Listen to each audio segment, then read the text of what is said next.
जय हिंद दोस्तों। स्वागत है आपका हमारे यूट्यूब चैनल स्टूडेंट्स कॉर्नर में। दोस्तों हम लोग एनसीईआरटी बेस्ड हिस्ट्री का अध्ययन कर रहे हैं, जिसमें हम लोगों ने प्रागैतिहासिक काल का अध्ययन कंप्लीट कर लिया है और प्रोटो हिस्ट्री यानी अर्ध ऐतिहासिक काल में सिंधु घाटी सभ्यता का भी अध्ययन कंप्लीट कर लिया है। दोस्तों अर्ध ऐतिहासिक काल में वैदिक संस्कृति का अध्ययन हम लोग कर रहे हैं, जिसका ये चौथा वीडियो है। यदि आपने इससे पहले की क्लास नहीं देखी दोस्तों, तो आप हमारे इस चैनल की प्लेलिस्ट में जा करके हिस्ट्री नाम के फोल्डर में देख सकते हैं, जिसमें सभी वीडियो सीक्वेंस से लगी हुई है। दोस्तों तो चलिए दोस्तों इसी के साथ शुरू करते हैं आज की वीडियो। दोस्तों हम लोगों ने ऋग वैदिक काल और उत्तर वैदिक काल का अध्ययन पूर्ण कर लिया है। दोस्तों ये क्लास कुछ महत्वपूर्ण बिंदुओं पर होने वाली है, जो परीक्षा के दृष्टिकोण से बहुत महत्वपूर्ण है। जैसे इसमें पहला बिंदु है दोस्तों सती प्रथा। सती प्रथा एक बहुत ही महत्वपूर्ण पॉइंट है दोस्तों। आइए इस पे देखते हैं इसका स्पष्टीकरण। दोस्तों जो सती प्रथा थी, इसका उल्लेख हमें ऋग्वेद में देखने को नहीं मिलता है। अथर्ववेद में सती प्रथा का औपचारिक भूमिका मिलती है दोस्तों देखने के लिए, जिसमें एक पत्नी अपने पति के लिए चिता पे लेटी थी। दोस्तों सिंधु सभ्यता में भी सती प्रथा व पर्दा प्रथा का कहीं उल्लेख नहीं मिलता है। दोस्तों अपवाद स्वरूप एक दो स्थान पर युगल समाधान देखने को मिला है, जिसका हम लोगों ने अध्ययन कर लिया है। दोस्तों नेक्स्ट बिंदु है दोस्तों चौथी सदी ईसा पूर्व तक सती प्रथा का प्रचलन भारतीय समाज में नहीं था। रामायण के मूल अंश में भी इसका उल्लेख नहीं मिलता है, परंतु उत्तरकांड में वेदवंती की माता के सती होने का उल्लेख मिलता है। दोस्तों नेक्स्ट बिंदु है महाभारत में भी इसका कम उल्लेख मिलता है। दोस्तों पांडु की मृत्यु के बाद उसकी पत्नी माद्री सती हो गई थी दोस्तों, परंतु अभिमन्यु, घटोत्कच व द्रोण की पत्नियों का सती होना नहीं दिखाया गया है रामायण में दोस्तों, महाभारत में। नेक्स्ट बिंदु है दोस्तों कौटिल्य के अर्थशास्त्र में सती प्रथा का कोई प्रमाण नहीं मिलता है, परंतु यूनानी लेखकों ने उत्तर पश्चिम के सैनिकों की स्त्रियों के सती होने का उल्लेख किया है। दोस्तों नेक्स्ट बिंदु है दोस्तों संगम काल। संगम काल में सती प्रथा का प्रचलन था दोस्तों। यह प्रथा विशेषकर उच्च सैनिक वर्गों में प्रचलित थी। दोस्तों नेक्स्ट बिंदु है सती प्रथा का प्रचलन प्रथम अभिलेख जो प्रमाण मिलता है वह गुप्त काल में मिलता है। जो अभिलेखी प्रमाण है दोस्तों वो मिलता है हमें, जो प्रथम सबसे बड़ा वो 510 ईस्वी में केरल अभिलेख में मिलता है। इससे पता चलता है कि भानुगुप्त का मित्र गोपराज सैनिक जो था, हुणों के विरुद्ध लड़ता हुआ मारा गया था और उसकी पत्नी का अग्नि में जलकर सती होने का उल्लेख भी हमें मिलता है। दोस्तों नेक्स्ट दोस्तों गुप्तोत्तर काल में हर्षचरित यानी बाण भट्ट द्वारा रचित हर्षचरित से पता चलता है कि प्रभाकरण वर्णन की पत्नी यशोमती अपने पति की मृत्यु के पूर्व ही सती हो गई थी। नेक्स्ट बिंदु है दोस्तों कल्लड़ की रजत रंगनी से सती प्रथा के अनेक उदाहरण मिलते हैं। कल्लड़ की रजत रंगनी जिसमें जम्मू कश्मीर का इतिहास दोस्तों दिया हुआ है, उसमें हमें सती प्रथा के अनेक उदाहरण देखने को मिलते हैं। विजयनगर साम्राज्य संगम वंश में सती प्रथा स्त्रियों द्वारा अपने पति की मृत्यु के बाद मुक्ति का प्रतीक माना जाता था। दोस्तों यह स्वैच्छिक होती थी, मतलब आप स्वेच्छा से सती कर सकते हैं। इस प्रकार का विजयनगर साम्राज्य में हमें सती प्रथा का देखने को मिलता है। दोस्तों नेक्स्ट बिंदु है मुगल शासक अकबर ने सती प्रथा रोकने का प्रयास किया, किंतु उसे सफलता नहीं मिली। 1929 ईस्वी में भारत के governor general Lord William Bentinck ने सती प्रथा को प्रतिबंध करने के लिए कानून नए लागू करवाए। राजा राम मोहन राय ने सरकार की मदद की इस कानून को लेकर के, अतः सती प्रथा को गैर कानूनी घोषित किया गया। यह दोस्तों महत्वपूर्ण पॉइंट है। लॉर्ड विलियम बेंटिक के समय में राजा राम मोहन रॉय ने मिलकर के सती प्रथा को गैर कानूनी घोषित किया था। दोस्तों इसी प्रकार से नेक्स्ट बिंदु है दोस्तों दास प्रथा। दास प्रथा सिंधु सभ्यता में प्रचलन इसका नहीं था। दोस्तों भारत में दास प्रथा का प्राचीनतम साक्ष्य हमें ऋग्वेद काल में देखने को मिलता है, जहां पुरुष दासों का उल्लेख बहुत ही कम हुआ है। दोस्तों नारी दासी का उल्लेख अधिक देखने को मिलता है, जिसे एक वस्तु के रूप में स्वीकार किया जाता था, दान के रूप में। दास कृषि व अन्य उत्पादक कार्यों में नहीं लगाए गए थे दोस्तों ऋग्वैदिक काल तक। उत्तर वैदिक काल में साहित्य में दासों के विषय में जानकारी मिलती है। तैत्तिरीय संहिता में पता चलता है कि दास दासियों को उपहार के रूप में देना होता था। दोस्तों मतलब इसके उपहार के रूप में इनका प्रयोग किया जाता था दास दासियों का। मौर्यकालीन समाज में दास प्रथा के प्रचलन के प्रमाण मिलते हैं। दोस्तों अर्थशास्त्र में 9 प्रकार के दासों का उल्लेख मिलता है। कौटिल्य ने दास प्रथा को कानूनी वैधता स्वीकार की है। दोस्तों नेक्स्ट बिंदु है मौर्य काल में एक महत्वपूर्ण साहित्य घटना कृषि कार्यों में दासों को लगाया जाना था। दोस्तों सर्वप्रथम मौर्य काल में ही दासों को व्यापक पैमाने पर कृषि में लगाया गया। दोस्तों मौर्य काल में शासक अशोक के अभिलेख में भी दासों का उल्लेख मिलता है। गुप्त काल में दास प्रथा विद्यमान थी। नारद ने 15 प्रकार के दासों का उल्लेख किया है। दास मुक्ति के अनुष्ठान का विधान भी सर्वप्रथम नारद द्वारा ही किया गया दोस्तों। नेक्स्ट है दोस्तों, मनुस्मृति में 7 प्रकार के दासों का वर्णन मिलता है। गुप्तोत्तर काल में दास प्रथा में वृद्धि हुई और इन्हें सामाजिक वर्ग के रूप में नहीं माना गया दोस्तों।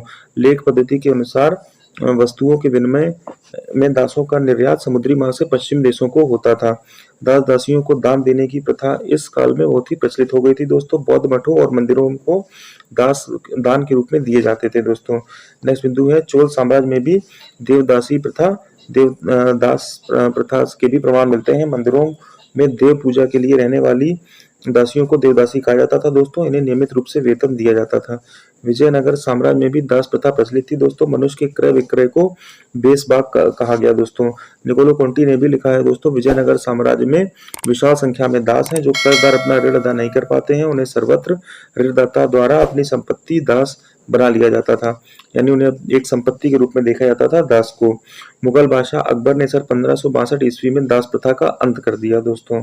यह था हमारा दास दोस्तों। नेक्स्ट बिंदु है हमारा प्रमुख संस्कार। संस्कार दोस्तों 16 प्रकार के होते थे।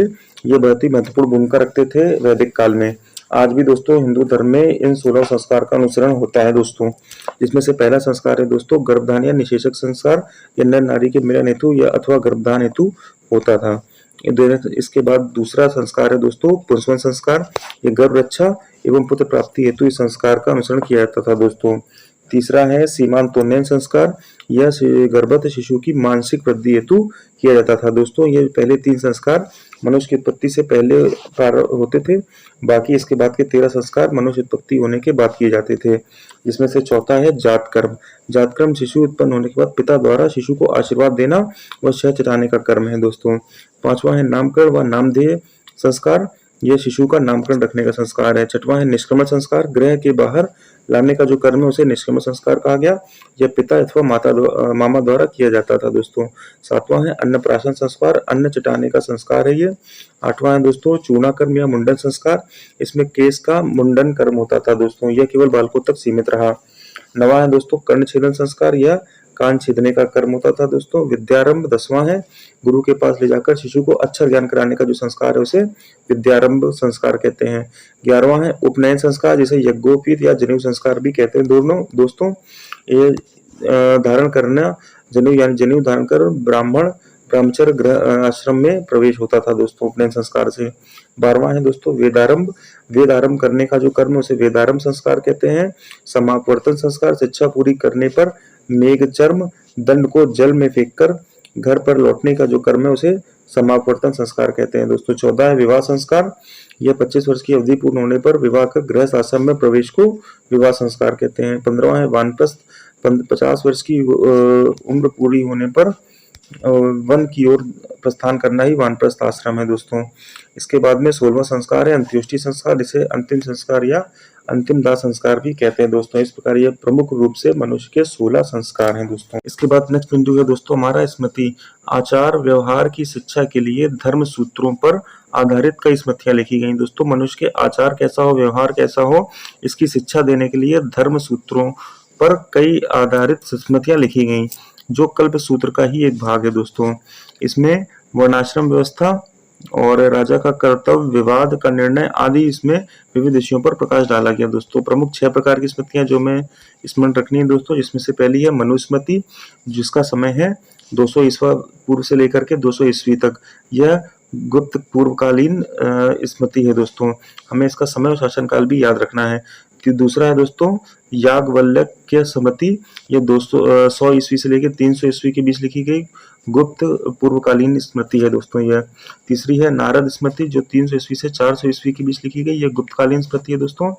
चौथी है पराशय स्मृति, ये 300 ईस्वी से 500 ईस्वी के बीच लिखी गई, यह भी गुप्तकालीन है। पांचवी है बृहस्पति स्मृति, जो 300 ईस्वी से 500 ईस्वी तक है, यह गुप्तकालीन है दोस्तों। इसके बाद में छठवीं है कात्यायन स्मृति, जो 400 ईस्वी से 600 ईस्वी तक है और यह भी गुप्तकालीन रही दोस्तों। इसके बाद में हमें मनुस्मृति पर भी कुछ चर्चा करनी होगी दोस्तों। मनुस्मृति सबसे प्राचीन व सर्वाधिक महत्वपूर्ण स्मृति है दोस्तों। इसे हिंदुओं की प्रमाणिक विधि संहिता भी कहा जाता है। इसमें व्यापक विषय वस्तु का प्रतिपादन किया गया है दोस्तों। सृष्टि के आरंभ करके मानव समाज के विकास, दैनिक जीवन के कर्तव्यों व मोक्ष तक के मार्ग की विवेचना इस मनुस्मृति में की गई है दोस्तों। हमें धर्म का प्रथम व्यवस्थापक इसे कह सकते हैं दोस्तों। नेक्स्ट है दोस्तों, मनु को मानव जाति का पिता कहा गया है। इसमें इसमें इन्होंने जीवन की व्यवस्था के लिए अपने नियम दिए और सर्वप्रथम यज्ञ का आयोजन भी किया मनुस्मृति में दोस्तों। मनुस्मृति के टीकाकार विश्व रूप सबसे प्रमुख है दोस्तों। मेघातिथि 825 से 900 ईस्वी तक, जिन्हें मनुभाष्य भी कहा गया दोस्तों। गोविंदराज 808 से 1110 ईस्वी के बीच। वह अंतिम है कल्लू भट्ट जो 1150 से 13 ईस्वी तक रहे दोस्तों। इस प्रकार हम लोगों ने स्मृति का भी अध्ययन किया दोस्तों। अगला बिंदु दोस्तों हमारा है प्रमुख दर्शन व उसके प्रतिपादक। दोस्तों इसमें हमें दर्शन व उनके प्रतिपादक तथा उसका विवरण भी देखना है दोस्तों। इसमें से पहला दर्शन है दोस्तों सांख्य दर्शन। सांख्य दर्शन, इसमें 225 मूल तत्व माने गए, जिसका प्रथम तत्व प्रकृति है दोस्तों। जगत का क्रम विकास प्रकृति के सहज स्वरूप के कारण ही होता है, ऐसा इसमें माना गया है दोस्तों। तीनों गुणों सत रज तम का जो सिद्धांत है वह भी सांख्य दर्शन से लिया गया है दोस्तों। यह भारत का सबसे प्राचीनतम दर्शन शास्त्र है दोस्तों। इसका जो आधार ग्रंथ है वह सांख्य सूत्र है, वह इसके प्रतिपादक कपिल मुनि है दोस्तों। नेक्स्ट है योग दर्शन। योग दर्शन विश्व का सबसे प्रचलित भारतीय दर्शन है दोस्तों। आत्मनिर्भरता तथा आत्मयातना को सर्वोपरि माना गया है। मोक्ष प्राप्ति के लिए 8 क्रियाएं इसमें बताई गई है दोस्तों। इसका जो आधार ग्रंथ है वह योग सूत्र है दोस्तों। इसके प्रतिपादक पतंजलि है। नेक्स्ट दर्शन है दोस्तों न्याय दर्शन। यह वैशेषिक दर्शन जो इसका नेक्स्ट है, जिसका अध्ययन करेंगे, उसके द्वारा सभी स्वीकृत पदार्थों को व श्रेणियों को मानते हुए उसमें एक नया पदार्थ अभाव जोड़ा गया है दोस्तों। वैशेषिक दर्शन द्वारा सभी द्रव्यों को भी यह मानता है दोस्तों। विश्व की सृष्टिकर्ता ईश्वर को मानता है दोस्तों। इसमें न्याय सूत्र इसका आधार ग्रंथ है दोस्तों। वह प्रतिपादक करता इसके अक्षरपाद गौतम है दोस्तों। इसके बाद में नेक्स्ट हमारा जो दर्शन है वो है दोस्तों वैशेषिक दर्शन। विश्व का यथार्थवादी, विश्लेषणवादी व वस्तुवादी दर्शन है। यह सभी वस्तुओं को पंच महाभूतों में वर्गीकृत करता है दोस्तों। विश्व में परमाणविक स्वरूप व आत्मा के उसके अंतर को पूर्णतः पहचान लेना ही मोक्ष की प्राप्ति है इस दर्शन के अनुसार। नेक्स्ट है दोस्तों वैशेषिक सूत्र। वैशेषिक सूत्र और इसके जो संलग्न प्रतिपादक हैं दोस्तों वह कणाद या उलूक हैं दोस्तों। इसके बाद में नेक्स्ट है दोस्तों पूर्व मीमांसा। नेक्स्ट दर्शन पूर्व मीमांसा है दोस्तों। वेदों का कर्मकांड संहिता तथा ब्राह्मण ग्रंथों से संबद्ध है दोस्तों। वेदों को अंतिम प्रमाण मानता है यह पूर्व मीमांसा। इसके बाद में नेक्स्ट है दोस्तों पूर्व मीमांसा सूत्र से इसका उत्पादन हुआ है, वह इसके प्रतिपादन करता जैमिनी है। नेक्स्ट है दोस्तों अंतिम उत्तर मीमांसा। यह केवल ब्रह्मा को ही सत्य मानता है, वह जीवात्मा को ब्रह्मा में लीन होने को ही मोक्ष मानता है दोस्तों। ब्रह्मा सूत्र इसका आधार ग्रंथ है दोस्तों। वह इसके प्रतिपादक दोस्तों हैं बृहदारण्यक या वेद व्यास। ठीक है दोस्तों, इस प्रकार से हम लोगों ने प्रमुख दर्शन शास्त्र भी देखे दोस्तों। नेक्स्ट बिंदु है दोस्तों हमारा आश्रम व्यवस्था।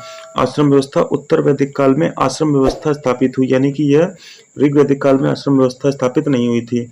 आश्रम व्यवस्था को श्रम करने के बाद विश्राम करना भी इसका शाब्दिक अर्थ माना जाता है दोस्तों। छंदों के उपनिषद में केवल 3 आश्रमों का उल्लेख मिलता है दोस्तों। वर्ण का जो प्रथम उल्लेख है वह ऋग्वेद में 10वें मंडल में पुरुष सूक्त में हुआ है दोस्तों, जबकि जाति शब्द का सर्वप्रथम प्रयोग महर्षि अयस के निरुक्त कृष्ण जाति के रूप में हुआ है दोस्तों। सर्वप्रथम जबालोपनिषद में 4 आश्रम बताए गए हैं दोस्तों। ये चारों आश्रम कौन कौन से हैं दोस्तों? हमें आश्रम, आयु, कार्य और पुरुषार्थ उनका देखना होगा दोस्तों। पहला है ब्रह्मचर्य आश्रम, जिसमें 0 से 25 वर्ष तक की आयु है और इसका जो कार्य है वह ज्ञान प्राप्ति है तथा इसका पुरुषार्थ धर्म है दोस्तों। नेक्स्ट है दोस्तों गृहस्थ आश्रम। ये 26 से 50 वर्ष के इसका काल है दोस्तों और ये संसारिक जीवन है इसका कार्य तथा अर्थ तथा काम इसका पुरुषार्थ है दोस्तों। तीसरा है दोस्तों वानप्रस्थ, यह 51 से 75 वर्ष की आयु तक रहता है दोस्तों और इसका जो कार्य है वह ईश्वर ध्यान है तथा जो इसका पुरुषार्थ है वह मोक्ष है। तथा संन्यास जो है वह 76 से 100 वर्ष तक रहता है। मोक्ष हेतु तपस्या होती है इसका कार्य तथा इसका जो पुरुषार्थ है वो भी मोक्ष ही रहता है दोस्तों। इसके बाद में नेक्स्ट विशेष बिंदु है दोस्तों कि गृहस्थ आश्रम को सभी आश्रमों में श्रेष्ठ माना गया है, क्योंकि इसी आश्रम में पंच महायज्ञ, त्रिवर्ग यानी कि धर्म, अर्थ व काम तथा त्रिरत्न से निवृत्त होना आवश्यक होता है दोस्तों, यानी कि इन तीनों से ऊपर उठना होता है। त्रिऋण से भी। अभी त्रिऋण क्या है दोस्तों, जिसमें से ऋषि ऋण, पितृ ऋण और देव ऋण है। ऋषि ऋण यानी ग्रंथों का अध्ययन करना होता है दोस्तों। नेक्स्ट है पितृ ऋण यानी पुत्र की उत्पत्ति देकर पितृ ऋण से निवृत्त होना होता है दोस्तों। तीसरा है देव ऋण यानी यज्ञ करवाकर और त्रिरत्न से त्रिऋण से हमें निवृत्त होना होता है दोस्तों। इसके बाद में नेक्स्ट बिंदु है दोस्तों वेदांग सूत्र। सर्वप्रथम वैदिक साहित्य का विभाजन 6 भागों में किया गया दोस्तों, जिसमें वेदांग कहा गया, जिन्हें वेदांग का अर्थ वेदों की सहायक विद्याएं हैं दोस्तों। ये वेद के अर्थापन अर्थ के ज्ञान में सहायता पहुंचाने वाले हैं दोस्तों। संक्षिप्त शैली के प्रयोग करने के कारण इन्हें सूत्र भी कहा गया है दोस्तों। इनकी संख्या 6 है, जिसमें वेदांग में पहला है शिक्षा, जिसका अर्थ है ध्वनि शास्त्र, तथा प्राचीनतम जो इसका ग्रंथ है तथा जो ग्रंथकार है वह है ऋग प्रतिशाख्य, तथा इसके जो ग्रंथकार है वो है। नेक्स्ट दोस्तों वेदांग है कल्पसूत्र। इसका अर्थ है धार्मिक आचरण शास्त्र। इसके जो ग्रंथ है दोस्तों वो है शौत सूत्र, गृह सूत्र और धर्म सूत्र तथा शुल्ब सूत्र। और धौत सूत्र और गृह सूत्र के जो ग्रंथकार है वो आशल्व लाइन है दोस्तों, आश्व लाइन। इसके बाद में दोस्तों नेक्स्ट है धर्म सूत्र व शुल्ब सूत्र। इसके जो ग्रंथकार है वो बोधायन है दोस्तों, इन दोनों के। तीसरा है दोस्तों व्याकरण। इसका अर्थ भी व्याकरण होता है, वह इसका ग्रंथ अष्टाध्यायी व इसके लेखक पढ़नी है दोस्तों। चौथा है निरुक्त। इसका जो अर्थ है वह है व्युत्पत्ति शास्त्र और इसके जो ग्रंथ है वह है निरुक्त तथा इसके ग्रंथकार महर्षि यास्क हैं दोस्तों। पांचवा है छंद, जिसका अर्थ है दोस्तों माप सिद्धांत और इसका जो प्राचीनतम ग्रंथ है वह छंद सूत्र तथा इसके ग्रंथकार पिंगल ऋषि हैं दोस्तों। इसके बाद में नेक्स्ट है ज्योतिषी, जिसका अर्थ है खगोल विज्ञान, जिसका ग्रंथ है वेदांग ज्योतिषी तथा इसके ग्रंथकार हैं लगध मुनि। नेक्स्ट बिंदु दोस्तों है हमारा ऋग्वैदिक काल के परीक्षा उपयोगी तथ्य हम लोग कुछ अध्ययन करेंगे दोस्तों।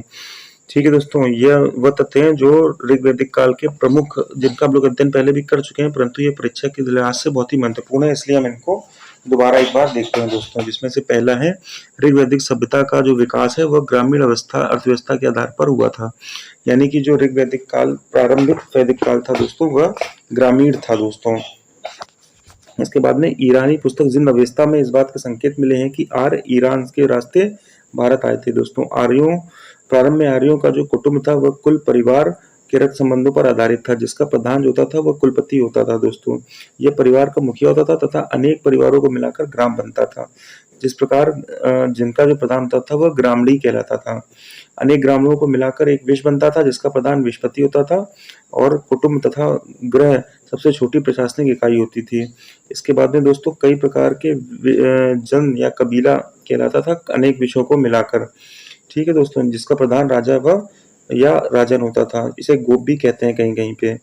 इसके बाद में नेक्स्ट बिंदु है दोस्तों जनपद राष्ट्र तो या राज्य की अवधारणा भी वैदिक काल के उत्तरार्ध में स्थापित हुई।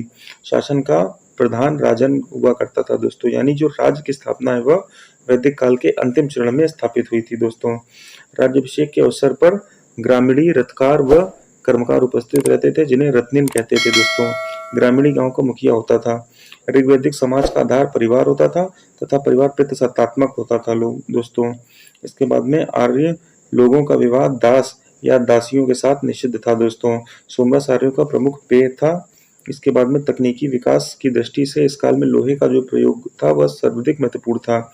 इस युग में लोहे को कृष्णयश कहा गया दोस्तों। इस समय राजा पटरानी महर्षि कहलाती थी। राजा की जो पटरानी होती थी उसे महर्षि कहते थे दोस्तों, जो प्रशासनिक कार्यों में राजा की सहायक व सलाहकार के रूप में कार्य करती थी दोस्तों।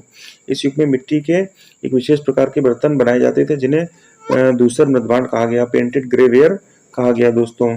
इसके बाद में इस काल में अर्थव्यवस्था को प्राक शहरी अथवा अर्ध शहरी भी नाम दिया जा सकता है, क्योंकि यह ना तो पूरी तरह शहरी थी और ना ही पूरी तरह ग्रामीण थी दोस्तों। इस काल में प्रजापति सृष्टि के निर्माता को सर्वोच्च स्थान प्राप्त हो गया था और इसके बाद में पूषण शूद्रों के देवता के रूप में प्रतिष्ठित हो चुके थे।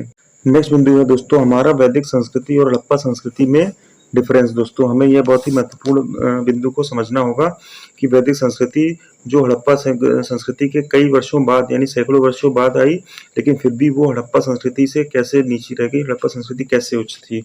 ठीक है दोस्तों, एज पर टेक्नोलॉजी हम लोग बात कर रहे हैं, यानी कि टेक्नोलॉजी के हिसाब से देखें तो वैदिक संस्कृति हड़प्पा संस्कृति से अच्छी नहीं थी। हड़प्पा संस्कृति वैदिक संस्कृति से काफी उच्च थी दोस्तों। जैसे कि इसका प्रथम पॉइंट है कि वैदिक संस्कृति ग्रामीण व्यवस्था थी और हड़प्पा संस्कृति नगरीय व्यवस्था थी। इससे सैकड़ों वर्ष आने के बाद भी वैदिक संस्कृति ग्रामीण ही थी और हड़प्पा संस्कृति नगरीय थी। इसी प्रकार से यह बांस व घास के घर बने होते थे वैदिक संस्कृति में, लेकिन हड़प्पा संस्कृति में पक्की ईंटों का प्रयोग होता था दोस्तों। इसके बाद में वैदिक संस्कृति में घोड़ा एक विशिष्ट पालतू पशु हुआ करता था, क्योंकि इन्हें युद्ध लड़ने की आवश्यकता पड़ा करती थी। परंतु हड़प्पा सभ्यता में युद्ध का कोई नामो निशान भी नहीं था। बहुत कम हमें साक्ष्य मिलते हैं युद्ध के, इसलिए यहाँ पर घोड़ों की बहुत अधिक आवश्यकता नहीं थी। सिर्फ खाली कुछ हमें साक्ष्य प्राप्त हुए हैं कि ये लोग घोड़े से परिचित थे। बकाया यहाँ हमें बहुत अधिक साक्ष्य घोड़ों के नहीं मिलते हैं, परंतु ऋग्वैदिक काल में घोड़ों के बहुत अधिक साक्ष्य मिलते हैं दोस्तों। नेक्स्ट बिंदु है, यहाँ देवताओं की प्रधानता हुआ करती थी, इसलिए इसे प्रत्यसत्तात्मक समाज भी कहा जा सकता है। इसी प्रकार से हड़प्पा संस्कृति में देवियों की प्रधानता मिली है, इसलिए इसे मात्र सत्तात्मक समाज। नेक्स्ट बिंदु है दोस्तों, ऋग्वैदिक काल में या अथवा वैदिक काल में राजतंत्रात्मक स्थिति बहुत ही मजबूत हुआ करती थी, परंतु हड़प्पा सभ्यता में गणतंत्रात्मक स्थिति बहुत ही महत्वपूर्ण होती थी और बहुत ही मजबूत होती थी दोस्तों। इसके बाद में ऋग्वैदिक काल में अथवा वैदिक काल में युद्ध व विद्रोह की प्रचुर साक्ष्य में देखने को मिलते हैं, परंतु हड़प्पा सभ्यता में हमें युद्ध के बहुत ही न्यूनतम साक्ष्य देखने को मिलते हैं। वेदों में बाघ व हाथी का उल्लेख नहीं मिलता है, परंतु मोहरों पर हड़प्पन सिविलाइजेशन की मोहरों पर हाथी व बाघ का अंकन किया गया है दोस्तों। जैसा मैंने बताया दोस्तों, वैदिक समाज पितृसत्तात्मक था, परंतु जो हड़प्पन समाज था, जो हड़प्पन संस्कृति थी, वह मातृसत्तात्मक था दोस्तों। इसके बाद में वैदिक समाज संयुक्त परिवार का पोषक था दोस्तों, परंतु जो हड़प्पा सिविलाइजेशन था वो प्रमुख संयुक्त परिवार से परिचित नहीं थे दोस्तों, यानी उससे परिचित थे। नेक्स्ट है दोस्तों, ऋग्वैदिक काल में कृषि, पशुपालन कर्ता व अर्थव्यवस्था प्रमुख थी। ठीक है दोस्तों, यानी कि जो अर्थव्यवस्था थी वह कृषि व पशुपालन पर आधारित थी, परंतु जो हड़प्पा संस्कृति थी उसमें उद्योग पर आधारित अर्थव्यवस्था थी दोस्तों। योग कर्मकांडों का प्रचलन था वैदिक काल में, परंतु मूर्ति पूजा थी प्रचलित हड़प्पा संस्कृति में दोस्तों। नेक्स्ट है दोस्तों, सबसे पवित्र पशु गाय को माना गया है वैदिक काल में, और हड़प्पन सिविलाइजेशन में बैल या वृषभ को सबसे पवित्र पशु माना गया है। जन्म का आधारित वर्ण व्यवस्था प्रचलित थी यह ऋग्वैदिक काल में, तथा वर्ण व्यवस्था का अभाव था हड़प्पन सिविलाइजेशन में। पशुओं का मांस प्रिय था ऋग्वैदिक काल में, परंतु मछलियों का मांस प्रिय था हड़प्पन सिविलाइजेशन में। इंद्र व वरुण को स्तुति गान किया गया है ऋग्वैदिक काल में अथवा वैदिक काल में, परंतु मात्र देवी की व शिव की पूजा की गई है हड़प्पन सिविलाइजेशन। दोस्तों, आज का सेशन हमारा यहीं पे समाप्त होता है। हम लोगों ने ऋग्वैदिक काल व उत्तर वैदिक काल का अध्ययन पूर्ण कर लिया है दोस्तों। आज से हमारा अर्ध ऐतिहासिक काल भी खत्म हो गया। अब हम लोग प्रस्थान करेंगे दोस्तों ऐतिहासिक काल में, जिसमें हम लोग सबसे प्रथम देखेंगे धार्मिक आंदोलन दोस्तों। ठीक है, इसके बाद में जो भी मेरे मित्रगण इस वीडियो की या इससे पहले की वीडियो की पीडीएफ डाउनलोड करना चाहते हैं, हमारे इस वीडियो के डिस्क्रिप्शन में जा करके टेलीग्राम का लिंक से ग्रुप ज्वाइन कर सकते हैं और पीडीएफ डाउनलोड कर सकते हैं दोस्तों। ठीक है, तो दोस्तों मिलते हैं नेक्स्ट क्लास में। धन्यवाद।